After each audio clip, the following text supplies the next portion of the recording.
할렐루야. 이 아침도 하나님께서 여러분을 위하여 예비하신 은혜가 여러분의 심령 가운데 충만하게 임하시기를 주의 이름으로 축원합니다.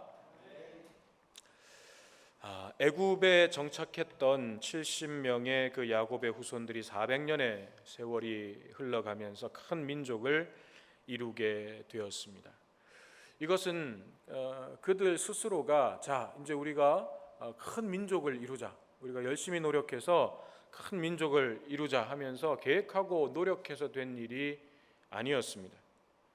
그들은 자신들이 애굽에서 살아가는 그 상황 속에 담긴 하나님의 뜻과 계획을 알지 못했지만, 하나님께서는 아브라함과 이삭과 야곱에게 주셨던 그 언약을 신실하게 이루어가고 계셨던 거죠.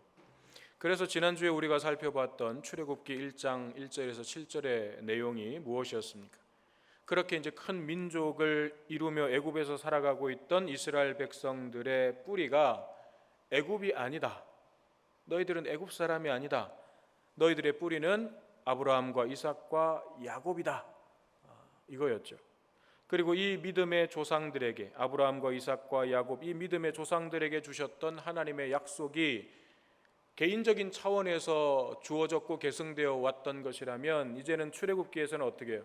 그것이 민족적 차원으로, 이스라엘 민족이라고 하는 민족적 차원으로 계승되고 있다는 거죠. 그래서 너희들이 바로 하나님의 언약 백성이다 라는 이스라엘의 정체성을 확인시켜주면서 출애굽기가 시작됐습니다. 400년의 시간을 지나오면서 그들이 분명 혈통적으로도 그렇고 여러 방면에서 애굽에 흡수되지 않고 사라져버리지 않고 그렇게 구별되면서 민족을 이루기는 했지만, 그들에게 다시 한번 너희들이 누구인지, 바로 너희들이 믿음의 조상, 너희들의 믿음의 조상들이 하나님께로부터 받았던 그 언약의 계승자들이다, 하나님의 언약 백성이다, 그것을 잊지 마라. 이것이 출애굽기의 시작이었습니다. 그러면서 7절에서는 이스라엘 자손이 생육하고 불어나서 번성하고 매우 강해서 온 땅에 가득하게 되었다 그랬죠. 이것은 하나님의 약속이 확실하게 성취되었음을 의미하는 것이기도 하고, 또 하나의 의미는 이스라엘이라는 이 민족이 형성되고 그들이 번성케 되었던 것은 그렇게 하신 분이 하나님이시기 때문에 애굽이 이들이 번성하고 또 생육하는 것을 막을 수가 없었다라는 의미도 되는 거죠. 하나님께서 성취하신 것이다 라는 의미는, 다른 얘기로 하면 세상의 그 어떤 것도 가장 강력했던 애굽이라 할지라도 그런 하나님의 약속이 성취되어 가는 것, 그것을 결코 막을 수가 없었다는 의미예요. 오늘 본문에도 바로 그런 내용들이 이제 구체적으로 들어있는데, 먼저 8절을 보니까 요셉을 알지 못하는 새 왕이 일어나 애굽을 다스렸다 그랬습니다. 요셉을 알지 못하는 새 왕이 일어났다라는 것이 무슨 의미인가? 이것은 단순히 세월이 이제 흐르다 보니까 요셉이 누군지 잘 모르는 그런 왕이 세워졌다라는 뜻이 아니라, 이것은 완전히 새로운 왕조가 일어났다라는 의미예요. 새로운 왕조. 다시 말하면 이 새 왕이 일어나기 이전까지, 이 지금 오늘 요셉을 알지 못하는 이 새 왕조가 일어나기 이전까지는 세계사 속에서 보면 이 이집트의 왕조 중에 힉소스 왕조라고 하는 왕조가 애굽을 다스렸어요. 그렇게 봅니다, 성경학자들은. 이 힉소스 왕조는 애굽의 그 토착민 왕조가 아니에요. 애굽에 흘러 들어왔던 다른 외부 이방 그 세력, 그들이 이 정권을 잡아서 생긴 왕조가 힉소스 왕조였어요.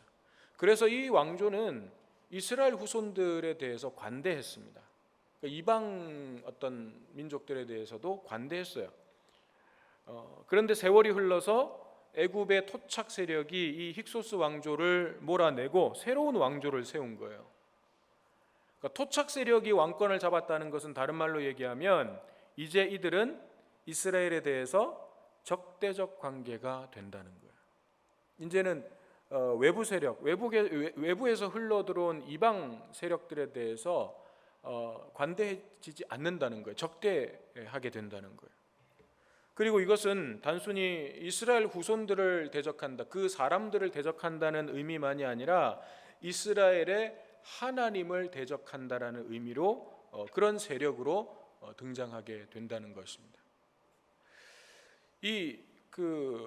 지금 새 왕조 이전 힉소스 왕조 때 그때의 왕이 이제 애굽의 왕을 바로라고 부르죠. 바로는 왕의 이름이 아니라 왕, 그 의미가 바로예요. 그래서 애굽의 바로 그러면 애굽의 왕이라는 뜻이에요. 그 바로가 요셉과 요셉의 하나님에 대해서 어떻게 말했었냐 하면 우리가 창세기 41장에서 봤을 때 요셉이 꿈을 해몽하니까 바로가 그의 신하들에게 이르되 이와 같이 하나님의 영에 감동된 사람을 우리가 어찌 찾을 수 있으리요. 그리고 요셉에게 이르되 하나님이 이 모든 것을 내게 보이셨으니 너와 같이 명철하고 지혜 있는 자가 없도다. 그러면서 요셉을 인정함과 함께 요셉의 하나님도 인정하고 있었죠. 물론 이것이 바로가 하나님을 믿었다 그런 의미는 아니에요. 인정했다는 거예요.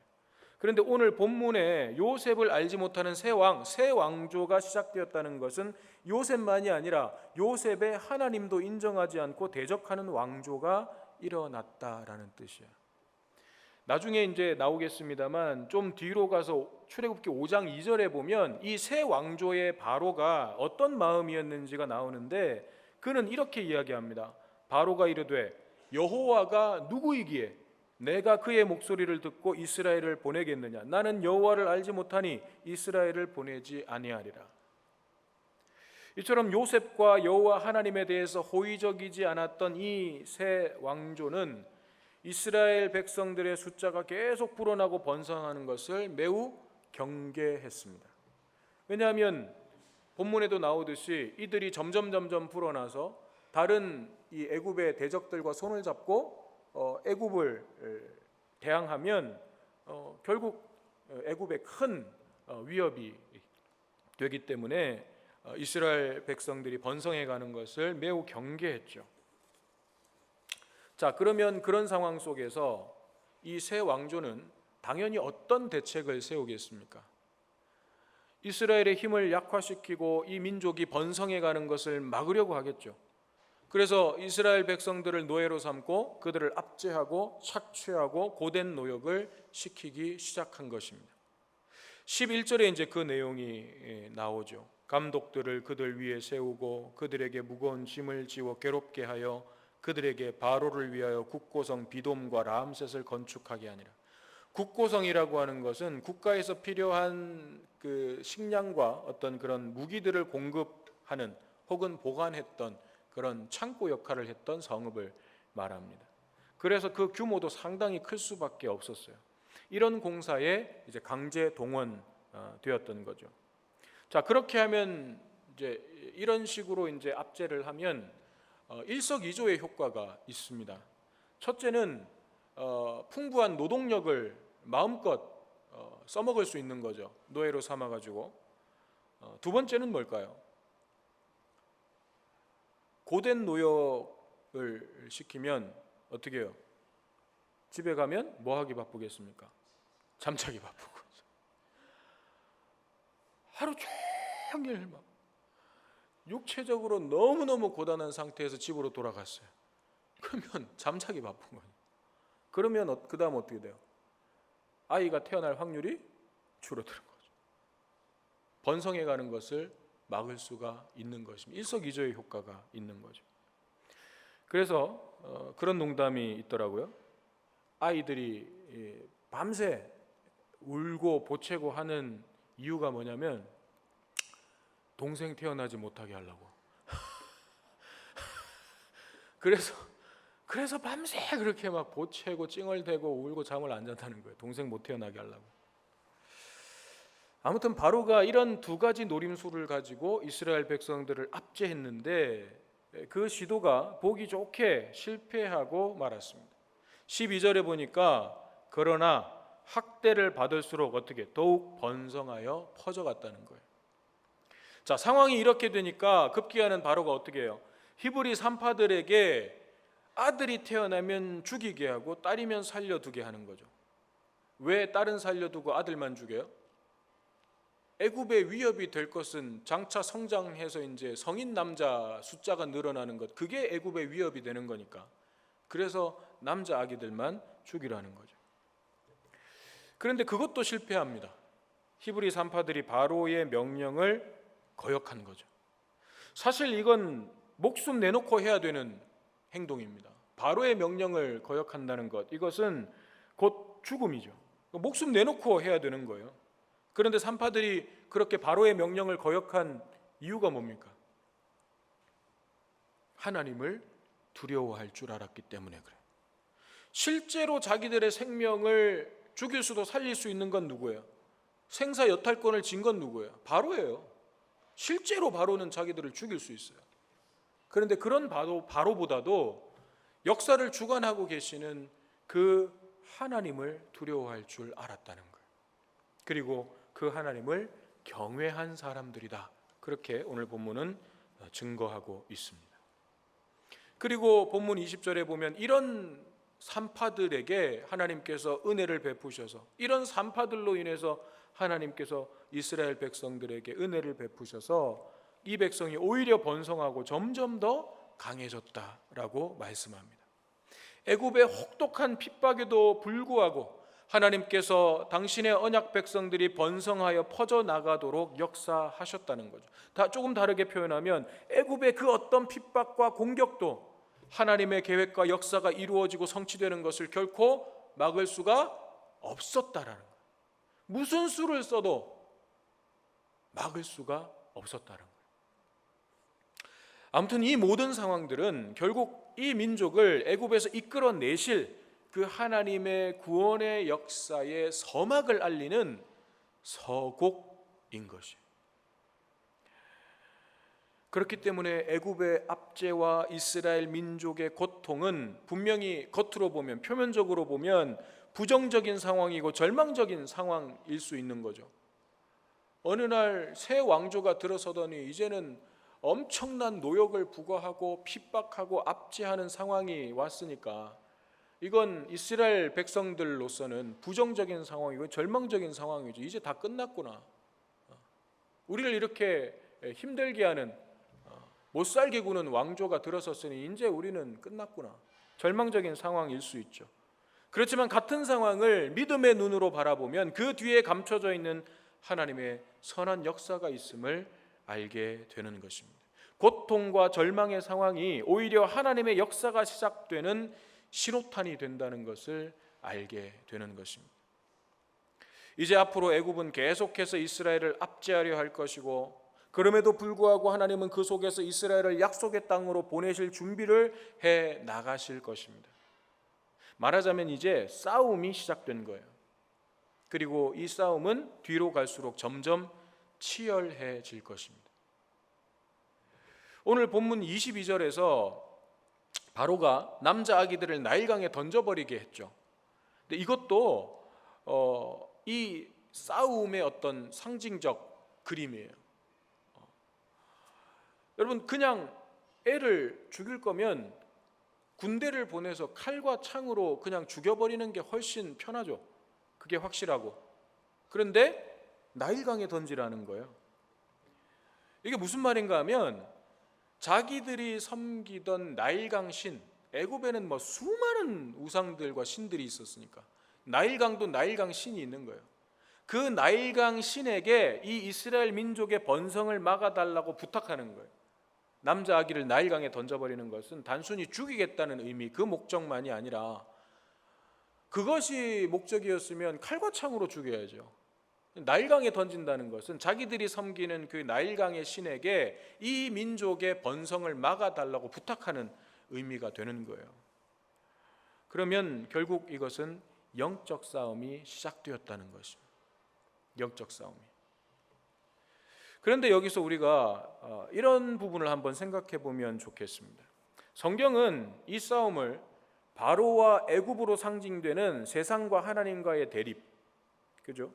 그러니까 하나님을 대적하는 세력, 어떤 악한 영의 세력, 영적 싸움이라고 볼 때에 그 세력과 하나님의 세력이 대립하고 충돌하는 그런 그림으로 그려내고 있거든요.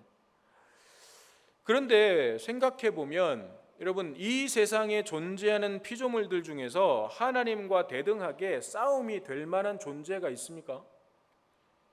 없어요. 사탄이라고 해도 하나님을 그가 대적하는 세력이지만 그게 하나님과 어떤 동등한 위치에서 힘겨루기를 하면서 그렇게 비등비등한 싸움을 해가고 있는 게 아닌 거죠. 이 세상 그 어떤 존재도요, 하나님과 대적해서 대등하게 팽팽하게 싸움을 할 수 있는 존재는 없어요. 싸움 자체가 성립이 안 되는 거예요. 그런데도 여러분, 성경은 그런 그림들을 굉장히 많이 사용하고 있거든요. 이스라엘의 역사를 보더라도 세상의 군왕들, 그들이 하나님을 대적하는 세력들로 등장하죠.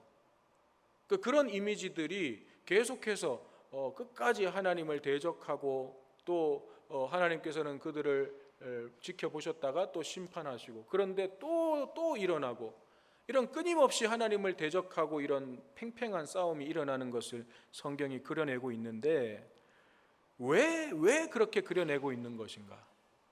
특히나 이제 출애굽기에는 모세라고 하는 하나님의 사람과 또 애굽의 왕 바로 간의 대결, 이런 구도가 이제 그림이 쫙 나올 거잖아요. 성경이 그런 구도를 통해서 보여주려고 하는 건 뭘까? 그만큼 악한 세력이 힘이 있어서 하나님을 대적할 만한 능력이 있다, 이런 게 아니라 이것은 바로 죄가 가지고 있는 어리석음을 드러내기 위한 거예요. 죄가 얼마나 어리석은 것인가를 보여주는 그림이에요. 여러분, 죄는요, 하나님을 대적해서 싸워서 이길 수 있을 것 같은 착각을 가지고 있어요. 그게 죄의 속성이에요. 내가 하나님과 싸워가지고 이길 수 있을 것 같은 어리석음을 가지고 있는 것이 죄라고 하는 거예요. 여러분, 아담과 하와가 선악과를 따먹은 그 죄의 마음이 바로 그렇지 않습니까? 저걸 먹으면 정말로 내가 하나님과 같이 될 것 같은 착각, 내가 어떻게 하나님이 돼요? 그런데 진짜로 내가 하나님이 될 것 같은, 하나님과 같이 될 것 같은 그런 착각과 어리석음을 가지고 있는 것이 죄의 마음. 그 거짓말로 유혹하는 거죠. 그러면 인간은 계속해서 이런 죄의 유혹에 설득당하는 것이고, 그래서 내가 하나님과 같이 되겠다는 이 어리석은 생각을 버리지를 못하는 거예요. 이스라엘의 역사도 그런 어리석음을 보여주지 않습니까? 하나님을 버리고 우상 숭배를 일삼으면서 범죄하고, 그러다가 징계를 받으면 잠시 깨달았다가 이게 아니구나. 그런데 시간이 지나면 어떻게 해요? 또 불순종하고. 즉, 선악과를 따먹은 이 죄의 마음이 선악과를 통해서 알려주셨던 창조주와 피조물의 경계를 망각하게 만드는 거죠. 또 하나님께서 주셨던 완전한 선택의 자유를 악용하도록 만드는 거죠. 그러니 이것이 어리석음이 아니고 무엇이겠습니까? 성경은 바로 이런 죄의 본질과 어리석음을 끊임없이 하나님께 불순종하고 하나님을 대적하는 세상의 모습, 이스라엘 백성들의 모습, 이런 모습들을 통해서 보여주고 있는 거예요. 한번 봐봐. 죄가 얼마나 어리석은지를 한번 봐라. 안 되는 건데, 결론은 안 되는 건데 끊임없이 또 하나님께 도전하고 끊임없이 또 하나님께 도전하고 있지 않냐. 이게 죄의 어리석음이다. 그걸 보여주시는 거예요. 그런데 문제는 뭐예요? 바로 그 어리석음이 누구에게도 있는 거예요. 오늘 나에게도 있는 거예요. 우리는 성경을 통해서 이미 그런 죄의 어리석음을 듣고 깨달아서 알고 있으면서도 그 결과가 어떤 것인지를 이미 이스라엘의 역사를 통해서 배웠으면서도 죄의 유혹에 또 설득당하는 거죠. 또 죄에 끌려다니는 거죠. 이스라엘을 어리석다고 할 일이 아닙니다. 어쩌면 그들보다 더 어리석은 삶을 사는 것이 오늘 우리일 수도 있는 거예요. 그런데 여러분, 더 놀라운 건 뭔지 아십니까? 더 놀라운 거, 그렇게 죄가 가지고 있는 어리석음을 알면서도 또 그 죄에 빠지는 것이 우리인데, 더 놀라운 것은 하나님께서는 그런 우리를 또 사랑하신다는 거예요. 그렇게 못 깨닫고 그렇게 어리석게 구는 우리를 하나님은 또 사랑하신다는 거예요. 포기하지 않으신다는 거예요. 다시 회복시키신다는 거예요. 이게 더 놀라운 거예요, 사실은. 여러분, 양 100마리가 있는데 그 중에 하나라도 없으면 목자는 그 길 잃은 하나를 찾기 위해서 캄캄한 밤이라도 험한 절벽이라도 한 걸음에 찾아 나섭니다. 그리고 그 양을 기어코 품에 안고 둘러매고 그렇게 돌아오죠. 하나님께서 저와 여러분을 그렇게 사랑하신다는 거예요. 그런데 여러분, 길 잃은 양이라고 하니까 자칫 우리가 양은 본래 시력이 안 좋다 그러잖아요. 시력이 안 좋은 동물이다 보니까 자기도 모르게 길을 잃어서 딴 길로 간 것처럼 길을 잃어버린 양, 의도치 않게 잃어버린 양, 이렇게 우리가 생각할 수 있지만 좀 더 본질적인 의미는 목자의 음성을 안 듣고 자기 가고 싶은 길로 간 양이라는 거예요. 자기 고집대로 자기 욕심을 쫓아가면서 우리로 돌아오기를 거부한 양, 목자가 찾아 나선 그 한 마리 잃은 양은요, 그런 양이에요. 목자의 음성 듣기를 거부한 양이에요. 목자가 있는 우리로 들어오기를 거부한 양이에요. 그런데 그 양을 목자는 찾아 나선다니까요. 그래서 이사야 53장 6절에서는 우리는 다 양 같아서 그릇 행하여 각기 제 길로 갔거늘 이라고 말씀하고 있는 것입니다. 그런데 그런 양이라 할지라도 목자는 그 양을 포기하지 않고 찾아가는 거죠. 이것이 너무나도 놀라운 하나님의 사랑입니다. 하나님의 그 사랑을 발견하시고 그 사랑이 몇천 년 전에 있었던 일회적인 사건, 그런 일회적인 사랑으로 끝나는 것이 아니라 그 사랑이 역사를 거슬러 올라와서 오늘 나의 삶에도 함께하고 계시는구나, 이것을 깨닫고 경험하게 되시기를 바랍니다. 내 삶을 감싸고 계셨던 하나님의 그 사랑, 한 번도 나를 외면하신 적이 없으셨던 그 사랑, 내가 몰라서 내가 외면했을 뿐이지 언제나 나를 바라보시면서 때로는 안타까워하시고 때로는 가슴 아파하셨던 그 하나님의 사랑, 그 아버지의 사랑을 발견하게 되시기를 바랍니다. 그래서 이제는 정말 우리가 이제는 하나님의 그 사랑에 매여서 살아가는, 어딘가에 매인다는 건 구속당하는 거고 그건 우리의 자유를 억압하는 거고 누구도 매여지는 것을, 구속당하는 것을 원하지 않죠. 그러나 우리는 사랑에는 구속당하기를 원해요. 진정한 사랑에는, 그 하나님의 사랑에 우리가 온전히 매여지고 구속될 때 사실은 우리가 진정한 자유와 기쁨과 행복을 거기서 누릴 수 있게 되는 거죠. 하나님의 사랑이 여러분들을 붙잡고 계십니다. 그 하나님의 사랑을 이제 아는 것에서, 그 하나님의 사랑이 나와 함께하고 계시는구나, 아는 것에서 끝나지 마시고 그 사랑을 누리시는 여러분들의 복된 삶이 되시기를 주님의 이름으로 축원합니다.